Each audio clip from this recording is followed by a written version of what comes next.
శ్రీమాత్రే నమః. నక్షత్ర స్వభావాల్ని తెలుసుకునేటువంటి క్రమంలో హస్తా నక్షత్రంలో పుట్టిన వారి యొక్క స్వభావం ఎలా ఉంటుందనేది నక్షత్ర ఫలం ఆధారంగా సూచనప్రాయంగా అందిస్తూ ఉన్నాం. హస్తా నక్షత్రంలో పుట్టినటువంటి వారికి నామాక్షరాలు పూషన్ నాఠ, పు ష అన ఠ. గణం దేవగణం, జంతువు దున్నపోతు, నక్షత్రాధిపతి సూర్యుడు, రాశి కన్యారాశి దిస్వభావ రాశి, రాశ్యాధిపతి బుధుడు. ఈ నక్షత్రం 4 పాదాలు కన్యారాశికి చెందినవే. ఈ జాతకులు ఎప్పుడూ చురుగ్గా ఉత్సాహంగా ఉంటారు. చదువు కన్నా ఇతర విషయాల మీద ఆసక్తి ఎక్కువగా ఉంటుంది. అందరూ బాగుండాలని కోరుకుంటారు. తమ వంతు కృషి తక్కువగా ఉంటుంది. పరిమితమైనటువంటి ఉపకారమైనటువంటి బుద్ధి ఉంటుంది. చాలా తక్కువగా ఉపకారం చేయాలనేటువంటి బుద్ధి ఉంటుంది. వీరికి కోపం ఎక్కువగా ఉంటుంది. ఎంత త్వరగా వస్తుందో అంత త్వరగానే తగ్గిపోతుంది. తమకు తెలియనటువంటి విషయాల్ని చాలా ఆసక్తిగా వింటారు. చరిత్ర వ్యాపార సంబంధ విషయాల్ని బాగా చదువుతారు. స్థిరమైన అభిప్రాయాలు ఉండవు. ఎవరేమనుకున్నా తన మాట నెగ్గించుకుంటారు. వీరికి దైవభక్తి ఉంటుంది. వీరు చాలా పొదుపుగా వ్యవహరిస్తారు. ఖర్చుల విషయంలో చాలా జాగ్రత్తగా ఉంటారు.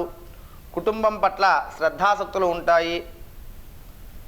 పరస్త్రీ వ్యామోహాదులు కానీ ఇట్లాంటివన్నీ కూడా చాలా తక్కువగా ఉంటాయి.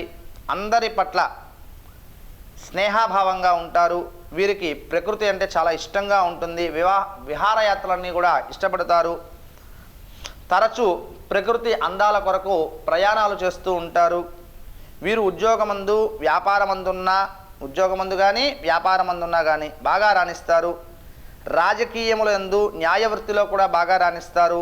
భూ సంబంధ, వస్తు సంబంధ, గృహ సంబంధ, వాహన సంబంధ వ్యాపారాల్లో ఉద్యోగములు వీరికి బాగా యోగించును. వ్యాపారాలు కానీ ఉద్యోగాలు కానీ భూ సంబంధమైనవి, వస్తు సంబంధమైనవి, గృహ సంబంధమైనవి, వాహన సంబంధమైనవి బాగా యోగంగా ఉంటాయి. వివాహానంతరం విశేషంగా అత్తగారింటి నుండి మామగారింటి నుండి మంచి ప్రోత్సాహ సహకారాలు కూడా లభిస్తాయి. వీరికి 20 నుండి 25 మధ్య వివాహం, 30 సంవత్సరముల తర్వాత స్థిరపడుట, 31, 37, 38 సంవత్సరాలు బాగా కలిసి వచ్చేటువంటి లాభాలు, 45, 47, 52 సంవత్సరముల యందు గౌరవ ప్రతిష్టలు, వాహన యోగం, కుటుంబ సౌఖ్యం, 46, 55, 64, 46, 55, 64 యందు సంవత్సరముల యందు కొనుగోళ్ళు అమ్మకాల వలన విశేషమైనటువంటి లాభాలు చూస్తారు. బాగా కలిసి వస్తుంది. వీరికి 38, 43, 47, 52, 65 సంవత్సరముల యందు కొంత అనారోగ్యత, శరీర పీడ, ఔషధ సేవనం తప్పక ఉంటుంది. అలాగే వీరికి గురుదశ అంతగా యోగం కాదు. ముఖ్యంగా గురుదశలో బుధ, శుక్ర, రాహు అంతర్దశల యందు శరీర పీడ, అనారోగ్యాలు కలుగుతాయి. వీరికి బుధ దశ యందు కాస్త అనారోగ్యం కూడా ఎక్కువగా ఉంటుంది. ధైర్యంగా కష్టాలను అధిగమించగల స్వభావం వీరిది. హస్తా నక్షత్రం 3వ పాదంలో శిశు జననమైన తండ్రికి తల్లికి దోషము శాంతులు చేయించుకోవాలి. ఈ నక్షత్రం మృతి సంబంధమైనటువంటి దోష నక్షత్రం కూడా కాదు. వీరికి ఆది, సోమ, శుక్రవారాలు మంచివి. వీరు దుర్గా పూజలు చాలా విశేషంగా చేయడం అత్యంత శుభం. దుర్గామ్మవారిని ఆరాధన చేయడం అట్లాంటివి కూడా, పేదలకు అన్నదానాలు చేయడం ఇవి కూడా చాలా యోగిస్తాయి. ఉంగరంలో ధరించవలసినటువంటి జాతి రత్నం ముత్యం, అది ధరించడం వల్ల కొంత యోగదాయకంగా ఉంటుంది.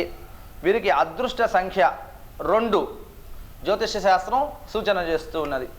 ఈ విధమైనటువంటి ఈ నక్షత్ర స్వభావ గుణాలన్నీ కూడా ఉంటాయి.